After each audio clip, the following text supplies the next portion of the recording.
Olá, eu faço companhia para você a partir de agora no Jornal Boa Notícia desta quinta-feira. Sejam muito bem-vindos.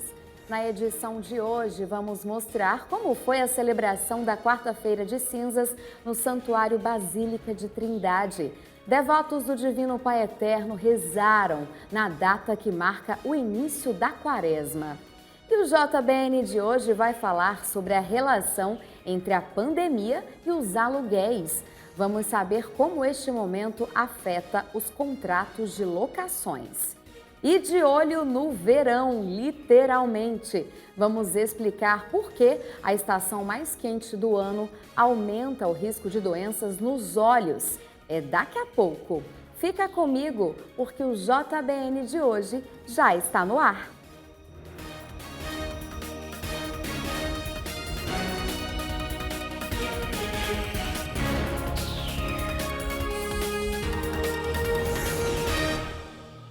Nosso abraço muito especial para você, devoto do Divino Pai Eterno, para você que acompanha a nossa programação aqui todos os dias. Muito obrigada.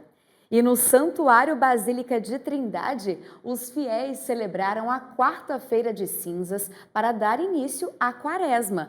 A nossa equipe de reportagem esteve lá e mostra como foi esse momento de muita fé e oração. Vamos ver. Voltai para mim com todo o vosso coração, com jejuns, lágrimas e gemidos. Rasgai o coração, e não as vestes, e voltai para o Senhor vosso Deus. Esta profecia de Joel é um dos primeiros ensinamentos que o Pai Eterno quer nos ensinar neste tempo quaresmal, e assim conduzir nossa vida por um caminho de conversão. Na Santa Missa de Quarta-feira de Cinzas, celebrada no Santuário Basílica do Divino Pai Eterno, vários fiéis que querem regressar a Deus compareceram e testemunham que já assumiram compromissos importantes para viverem este tempo. Pretendo viver o melhor possível, né? Viver sempre fazendo bem pelas pessoas que sempre eu faço, né? E vou continuar fazendo. E nessa quaresma eu vou ficar sem comer carne e muitas coisas que eu gosto de fazer que eu não vou deixar de fazer também. A liturgia desta Quarta-feira de Cinzas é um convite para verificarmos as estradas que estamos percorrendo e redescobrir nosso vínculo com Deus.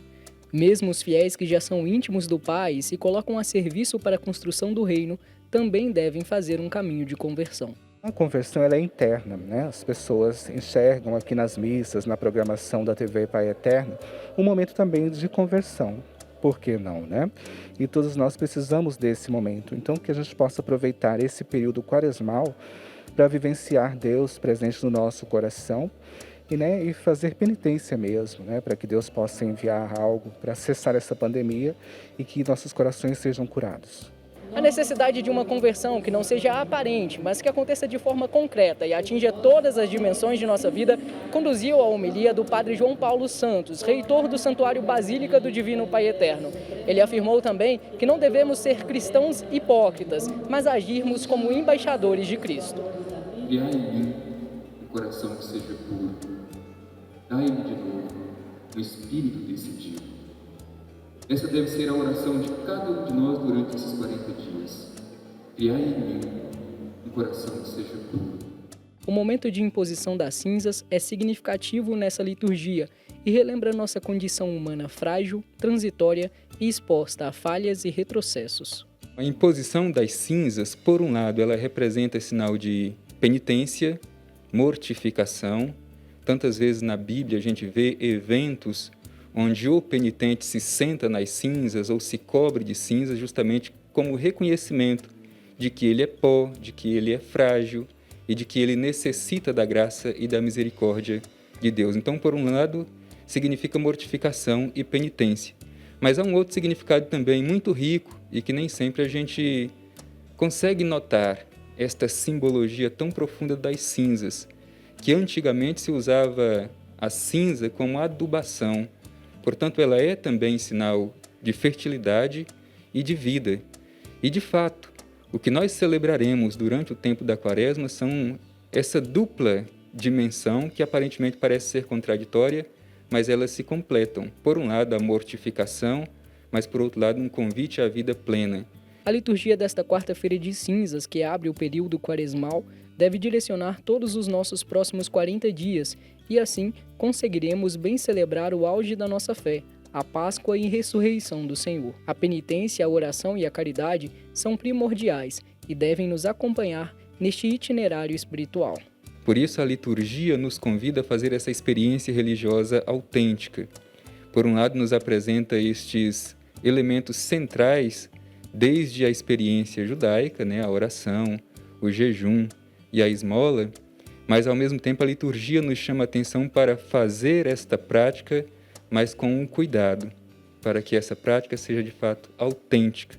Nós não podemos viver uma experiência religiosa que seja vazia de sentido. Por isso, hoje, se a gente pudesse dar um tema a essa celebração, seria este convite a uma experiência religiosa que seja verdadeiramente autêntica. Na celebração aconteceu também a abertura da campanha da Fraternidade Ecumênica de 2021 na Casa do Pai Eterno. A proposta é que a conversão aconteça também em nossa dimensão social para melhorar nosso convívio como irmãos. Este ano temos uma campanha ecumênica e nos traz um tema também muito necessário. No mundo onde há intolerância, onde há um grupo de pessoas que não conseguem ouvir os outros, falar de diálogo é uma necessidade. E é justamente isso que nos propõe a CNBB, juntamente com as outras igrejas que formam o CONIC, que reflitamos um pouco sobre essa necessidade do diálogo como compromisso de amor.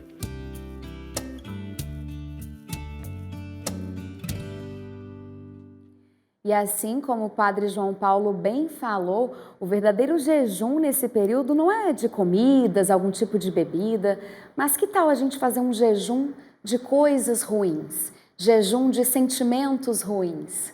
Fica a reflexão para todos nós.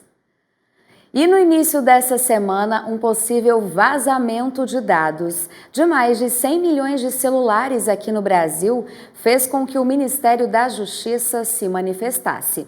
O Poder Judiciário deu um prazo de 15 dias para operadoras de telefonia móvel explicarem o problema.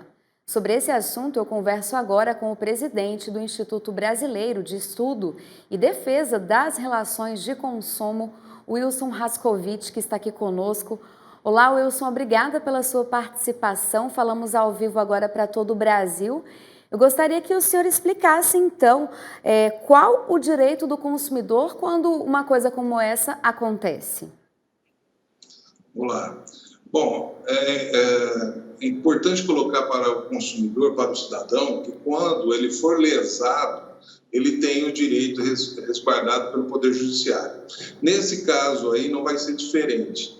Aqueles consumidores que forem lesados, ou seja, muitas vezes aberturas de contas indevidas, muitas vezes feitos empréstimos indevidos, caso seja comprovado, então esse consumidor terá direito a uma indenização material e moral também. As operadoras, Wilson, disseram que não identificaram esses vazamentos de dados, elas negaram, dizem ainda que têm colaborado com as autoridades, mas apesar disso, na prática, tem algo que a gente possa fazer para ter mais segurança, para proteger os nossos dados no celular? Sim, é interessante que o cidadão evite deixar esses dados pessoais dentro do celular. Nós, muitas vezes, através de tantas senhas que nós temos, muitas vezes começamos a guardar isso dentro do celular. E, logicamente, os estelionatários conseguem fazer aí, entrar dentro do nosso celular e pegar esses dados. É interessante, então, ele tentar guardar em outro lugar, ou se não de cabeça, também, mas evitar, então, fornecer dados pessoais. Hoje, infelizmente, vários aposentados vêm sofrendo com isso, de ligações, tentando fazer empréstimos indevidos, porque a pessoa, esse estelionatário, já tem alguns dados, já tem CPF, já tem o nome da mãe, onde acaba muitas vezes fornecendo esses dados e tranquilamente aí sendo prejudicado. Wilson, teve uma informação que eu peguei das agências oficiais de notícias que diz o seguinte: que esses dados teriam sido vendidos no mercado clandestino, que é a chamada Deep Web, né, uma internet pirata, segundo especialistas em tecnologia. Isso é verdade? Sim, isso pode acontecer sim. Hoje, se você pesquisar, você consegue esses dados tanto dentro da internet, ou seja, comprar esses dados dentro da internet, ou nesses locais, que nem em São Paulo mesmo, na Praça da Sé, pessoas compram CDs, pendrives, com nomes e CPF de pessoas, junto de dados da Receita Federal. Que absurdo! Ora, isso é complicado, né? Então, é onde o cidadão, o consumidor, tem que ficar esperto, tem que ficar atento com relação à proteção desses dados. E falta, então, mais eficiência do Poder Judiciário, mais fiscalização e a própria legislação para barrar tudo isso. Você concorda? Sim, é interessante que seja mais rígido, né?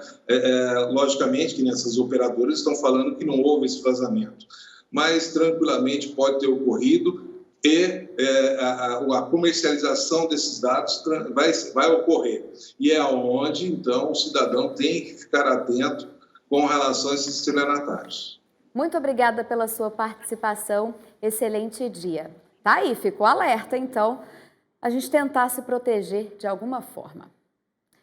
E agora a gente fala da pandemia do novo coronavírus, que afetou a vida de todos nós de diversas maneiras. Para quem mora de aluguel, para quem perdeu o emprego, o impacto foi ainda maior. As contas não param de chegar.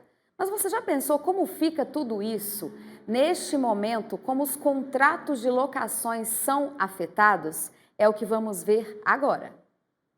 As placas de aluga-se, espalhadas pelas ruas das cidades, demonstram mais um impacto da pandemia. O tema despejo foi amplamente discutido neste tempo, levando em consideração que, por enfrentarmos uma pandemia, fatores como desemprego, perda considerável da renda e instabilidade econômica favoreceram a análise individual dos casos.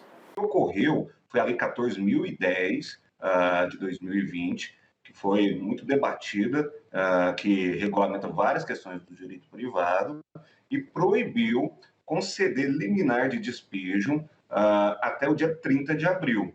Mas o grande interessante dessa lei é que ela regulamentou como dia 20 de março, sendo o início da pandemia. A lei que regulamenta a locação no Brasil é do ano de 1991 e ela continua a reger os contratos mesmo neste tempo tão atípico. Porém, com bom senso, a negociação pode render alternativas interessantes tanto para proprietários como para locatários de espaços comerciais e residenciais neste período. Naturalmente, houve, por parte do locador, por parte do locatário, a necessidade de um diálogo. E esse diálogo, o locador deveria levar em consideração se é um bom inquilino, se ele paga em dia, quanto tempo está no imóvel, se realmente a atividade dele teve alguma redução de público, se ele realmente foi prejudicado, como, por exemplo, bares e eventos, né? Todos os estados, hora fecha, hora abre, hora regula horário.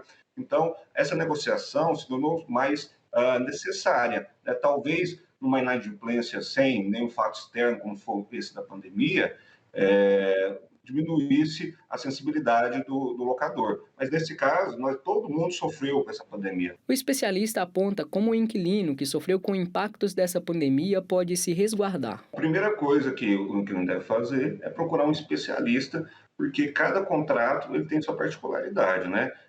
O imóvel, o tipo de atividade, o local. Então, primeiro, analisar o contrato, né?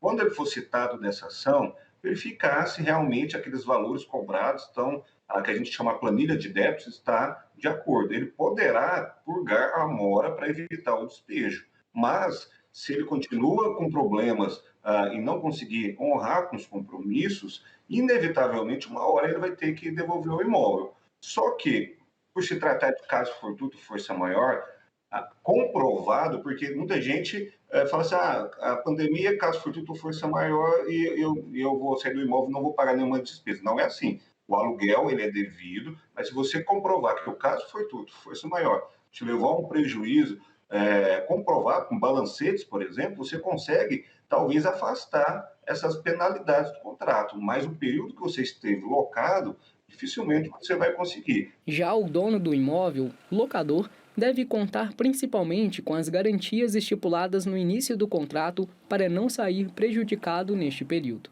O primeiro passo que o locador tem que fazer para evitar maiores prejuízos é propor a ação de despejo, porque a única ação para reaver o imóvel proveniente de locação é a ação de despejo.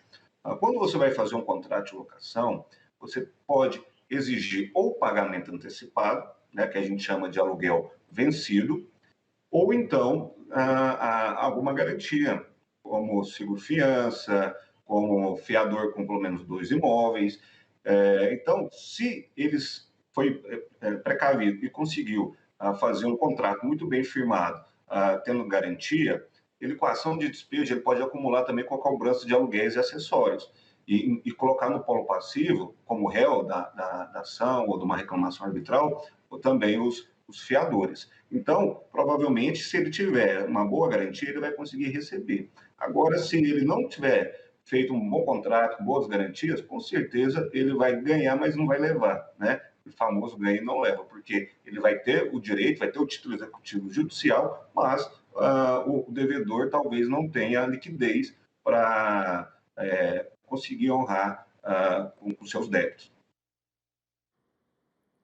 O JBN vai fazer um rápido intervalo, não sai daí, eu vou ficar esperando você. A gente volta já já.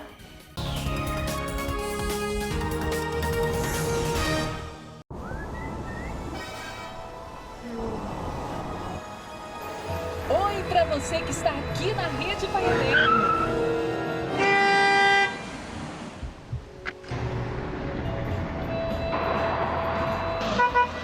Amigo, sua porta traseira está aberta. Obrigado.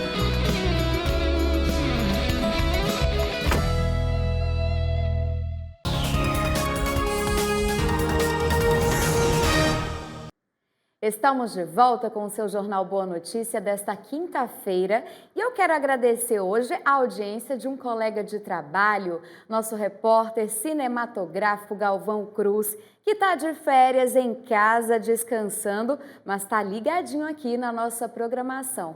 Galvão, estamos com saudade, bom descanso, mas volta logo, tá bom? E durante os meses de verão, você sabia que ocorre um aumento significativo de doenças nos olhos? Pois é, a estação é propícia para o crescimento de infecções, alergias e outros problemas. E com a pandemia, os cuidados com os nossos olhos passaram a ser ainda mais necessários. Vamos ver na reportagem do André Cristino. Algumas doenças costumam ganhar força no verão. Os olhos, por exemplo, estão entre as principais vítimas. Esses vírus de conjuntivite são muito contagiosos. São muito. A pessoa, por exemplo, faz assim no olho, o olho está incomodando. Às vezes é o começo da conjuntivite, a pessoa nem sabe que tem a conjuntivite. Mas a pessoa faz assim e em seguida vai na maçaneta da porta, abre a porta ou pega um objeto qualquer comum, controle remoto de algum aparelho. O próximo que pega não sabe que ali ficou contaminado. Então a pessoa semeia aquilo sem estar ciente. Com o distanciamento imposto pela pandemia, a conjuntivite perdeu espaço para o ressecamento ocular. As pessoas estão viajando menos, estão usando muito mais tela do que usavam. Eu, nesse instante, eu estou aqui olhando para uma tela, você também do outro lado, e aqueles que te acompanham. Esse excesso de uso de tela gera na gente, de uma maneira também involuntária e despercebida, um ressecamento dos olhos. E por que isso acontece? Porque com pouco piscar, quando a gente usa telas em excesso, a gente pisca menos do que devia. Quem usa lente de contato precisa ter mais cuidado. Se a pessoa tira a lente de contato do olho e põe em cima da mesa, daí a 5 minutos a lente está dura, ela não está mais gelatinosa. Então, se ela está sempre molinha, é porque ela está achando água nos nossos olhos. Ela compete com a produção aquosa que a gente tem nos nossos olhos. Então, quando o olho é seco, a lente de contato passa a ser sua concorrente, não é mais nossa amiga, né? No calor, fica difícil manter ventilador ou aparelho de ar-condicionado desligado, mas é possível buscar um conforto e preservar os olhos. O que a gente pode fazer é direcionar o ar-condicionado para fora dos olhos da gente, né, para cima, para os lados, não direto no olho.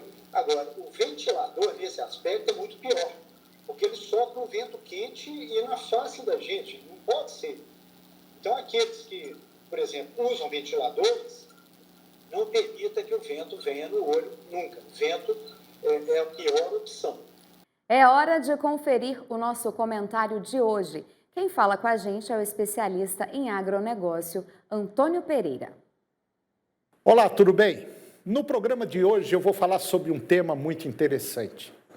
Saiu uma pesquisa agora, realizada pelo Poder Data, mostrando que em apenas 2 semanas subiu de 51 para 58 o número de brasileiros que dizem ter deixado de pagar uma conta no último mês. Já os que tiveram emprego ou renda prejudicados por causa da pandemia, cresceu de 57% para 63%. O percentual é próximo ao registrado em julho do ano passado, quando do pico da disseminação do vírus aqui no Brasil. A consequência da suspensão do auxílio pode ter sido sentida no aumento da inadimplência e na oferta de empregos. O levantamento do Poder Data foi feito do dia 1º ao dia 3 de fevereiro deste ano. Ouviu 2.500 pessoas em 519 municípios dos 27 estados da federação. O auxílio emergencial criado para mitigar os efeitos da pandemia da Covid-19 pode influenciar a alta nos índices de inadimplência. O aumento das pessoas que não conseguem quitar suas dívidas coincide com o momento em que o governo reduziu o benefício de R$ 600 para R$ 300. Em fevereiro agora, o programa acabou por completo. E, de acordo com a Caixa Econômica Federal, foram pagos 294 bilhões de reais a 68 milhões de beneficiários. Agora, o governo federal decidiu antecipar em um mês o pagamento do abono salarial, uma espécie de 14º salário, a trabalhadores que ganham até 2 salários mínimos. Os recursos que estariam disponíveis apenas em 17 de março e agora foram transferidos desde o último dia 11 de fevereiro, junto com o pagamento daqueles nascidos em março e abril. A decisão vai injetar na economia 7,3 bilhões de reais, o que ajuda a mitigar o problema causado pelo fim do auxílio emergencial. Pelo menos 8,6 milhões de trabalhadores serão beneficiados. A iniciativa é tida como viável pelo Ministério da Economia. Os recursos já estavam previstos no orçamento e serão apenas desembolsados com antecedência.